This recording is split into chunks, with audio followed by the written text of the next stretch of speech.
What's going on YouTube? It's Bam. I'm back after my little brief hiatus, little vacation, you know. And I have something important to talk to y'all about. But before we get into that, I'm gonna go ahead and say something I was never able to say before. I'm gonna go ahead and say, roll that intro. What? Y'all do something? Yeah. I mean, teachers teach, but OGs taught us. OG. We up next. Oh, cut. It sounds weird. I don't know. It sounds weird. Like, I didn't have one for so long. I think I dropped like, I don't know, how many videos do I have? Oh, okay. Wow. Oh, okay. Roll my intro. This is roll the intro. Okay, I'm done. I'm done playing. I'm gonna talk about always trying to fit in. So I should say, how should I title this video? Middle child, I should say, or no, the Misfit child. There it is. Now between my mother, my Aunt Renee, and my Aunt Shemaine, it's a lot of us. So it would be, I think Aunt Renee, she's the oldest, and Aunt Renee has 4 children. Next comes Aunt Shemaine, and she has, I guess, 5, unless you count Vontae, then that makes 6. And then you got my mom, who's the youngest girl, and she has, well, including my dead brother, she has 6. So, like, you don't count my Uncle Jay because he ain't got no train. So, alright, now that's that way. Between them, well, actually, in my little generation, I'm gonna put it, you got me, Alexis, Amani, and you can say my little brother Derek, rest in peace. But like, I don't know why, but when you put all this together, it seemed like I never fit in with any of them. Now, I don't know where it came from as to why I never felt like I fit in. As to why I felt like I never would fit in, or as to why they didn't really like hanging out and playing with me. You know, we all us are 90s babies, so we played outside all the time. Not like these children today that's always inside the house, but we played outside all the time.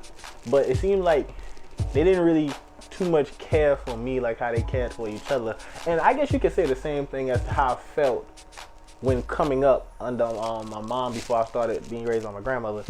But I guess you can say the same thing. I never really, like, in my honest opinion, and this is no shade at my mom whatsoever, I love the hell out of my mama, but I never really felt like my parents loved me as much as they loved their other kids. Hence, like hanging, well, when all of us would be outside playing and stuff like that, I never really felt like my cousins and siblings wanted to play with me.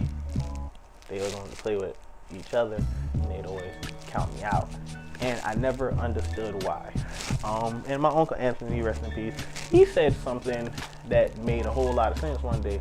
He was like, you the leader. But he didn't say it to me specifically. I was basically saying that he was like, Nashawn the leader, that's why they don't be wanting him around. Why I remember that day so clearly, so vividly was, everybody wanted to go to the movies, but they didn't want me to come. I didn't understand why. And it actually really bugged me and cut me deep because they never wanted to hang around me. And you got some instances where all of us are just being cousins, we all outside playing and whatnot, and they would want to play with me then. That was like when we was real young. Like, I ain't gonna say diaper days, but fresh out of diaper days. But as we got older, it's like they branched off and left me cast as an outsider. I never got why.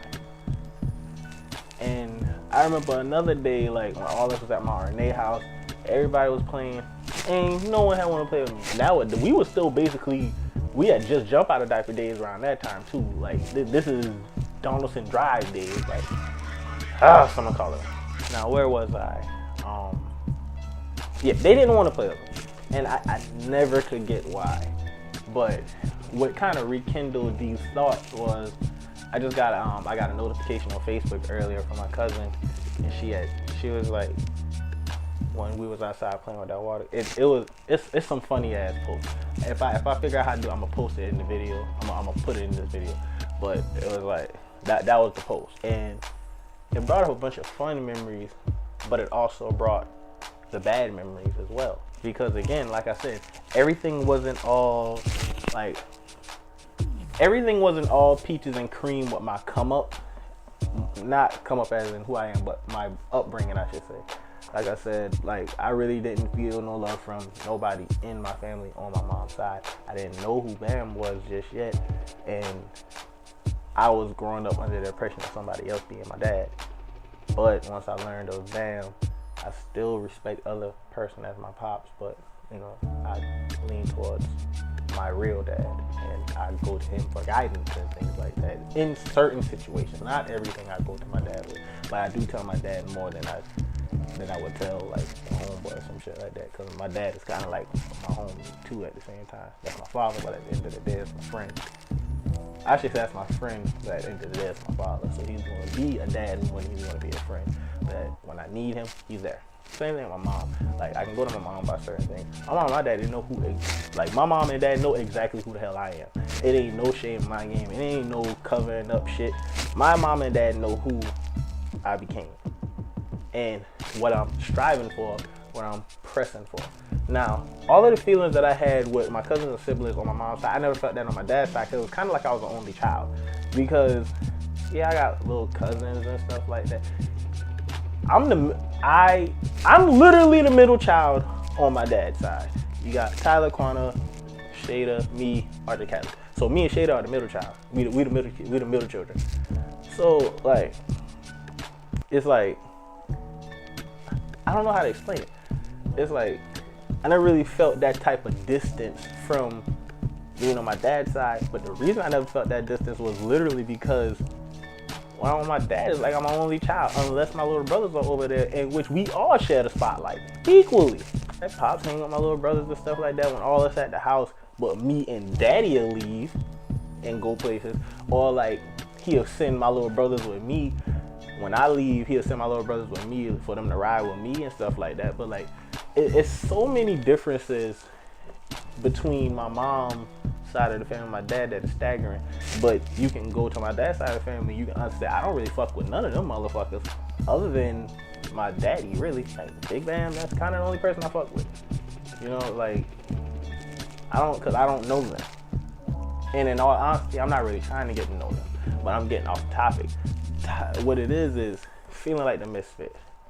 And always being the misfit don't really warrant that good when you want to fit in. Like when you want to fit in and you can't fit in because they don't accept you. It's kind of like being in school. You the one kid that motherfuckers pick on and shit.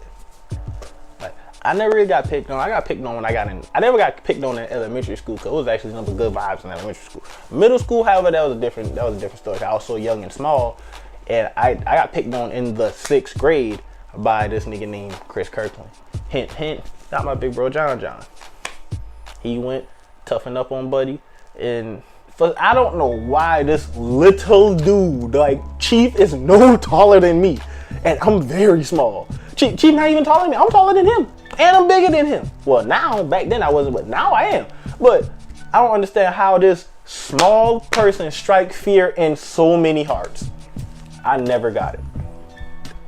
But that was the first time I ever experienced bullying in my damn life. But it's the same thing. Like, not being able to fit in at home is just like not being able to fit in at school. I mean, I kind of stayed with my grandmother because I never really felt love from my mom.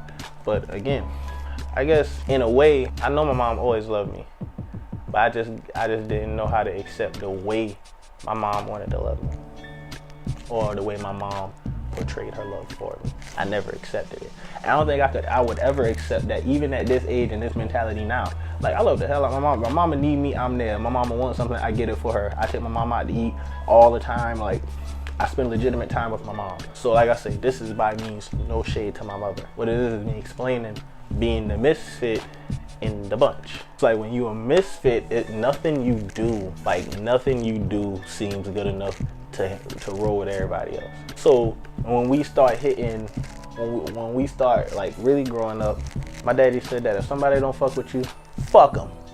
And that's how I rolled since that day. And my father told me that when I was like 13 years old. It makes me wish I had that mentality as a child, because like I strive so hard to fit in. I look completely different from all of my siblings. Nothing matches. But the one thing I can honestly say is I look just like my mother.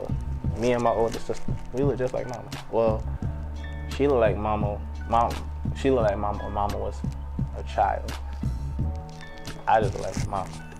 Like this is who I am. That's really the video on the day. Like if you always feel like a misfit, no matter where you go, man, your mentality has to be fuck 'em.